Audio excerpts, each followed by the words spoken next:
Students అందరూ లెపిడోప్టెరాన్స్, కోలియోప్టెరాన్స్, డిప్టెరాన్స్ వీటికి examples నేర్చుకుంటూ ఉంటారు.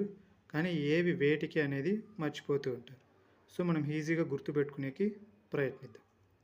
ఫస్ట్ వీటిని ఎలా ప్రొనౌన్స్ చేస్తారంటే లెపిడోప్టెరాన్స్, కోలియోప్టెరాన్స్, డిప్టెరాన్స్ అని గ్యాప్ ఇచ్చి చదవండి. ఓకేనా? ఇప్పుడు చూడండి, ఇక్కడ లెపి అనగానే మీకు ఏం గుర్తు రావాలి? ఎవరిని లేపాలి. లెపే అంటే ఎవరిని లేపాలి. అట్లా ఎవరిని? ఆర్మీ వాళ్ళని, అంటే ఆర్మీ వామ్. ఇక్కడ డూ తెరాన్స్ అని ఉంది, అంటే డీలో చూడండి బడ్, టీ అంటే tobacco, bud worm of tobacco. ఓకేనా? లెప్పి అంటే ఎవరిని లేపాలి? ఆర్మీ వాళ్ళని. డూ తెరాన్స్ అంటే బడ్ వామ్ ఆఫ్ టొబాకోని. ఇక్కడ చూడండి కోలియో, కోలియోలో లియో అంటే లియో అని మీకు గుర్తురావాలి. లియో అంటే లియో బీటల్స్ అని గుర్తుపెట్టుకోండి. ఓకేనా?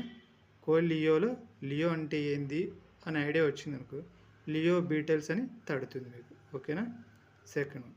థర్డ్ వన్, డిప్ తెరాన్స్లో డిప్ అంటే ఎవరెవరిని డిప్ చేస్తున్నాం అని మీకు ఒక ఐడియా రావాలి. ఎవరెవరిని? ఫ్లైస్ని, మస్కిటోస్ని డిప్ చేస్తున్నామంట. ఓకేనా? సో ఇది మీకు ఈజీగానే అనిపించుంటుంది. చూడండి బ్రీఫ్గా, లెపిడోప్టెరాన్స్లో లెపి అంటే ఎవరిని లేపుతున్నాం? ఆర్మీ వాళ్ళని, అంటే ఆర్మీ వామ్. ఇక్కడ డి అంటే బర్డ్, టీ అంటే tobacco, bird warm of tobacco. ఇక్కడ ఆర్మీ వామ్ అనగానే మీకు బర్డ్ వామ్ అని తడుతుంది. ఓకేనా? ఇక్కడ కోలియోలో లియో అనే హింట్ అనమాట మనకు. లియో అంటే లియో బీటిల్స్. ఓకేనా? డిప్ అంటే ఎవరిని డిప్ చేస్తున్నాం? డిప్టెరాన్స్లో డిప్ అంటే ఎవరిని డిప్ చేస్తున్నాం? ఫ్లైస్ని, మస్కిటోస్ని డిప్ చేస్తాం అని గుర్తుపెట్టుకోవాలి. ఓకేనా? మీకు ఈజీగానే అర్థమైంది అనుకుంటున్నాను. Thank you.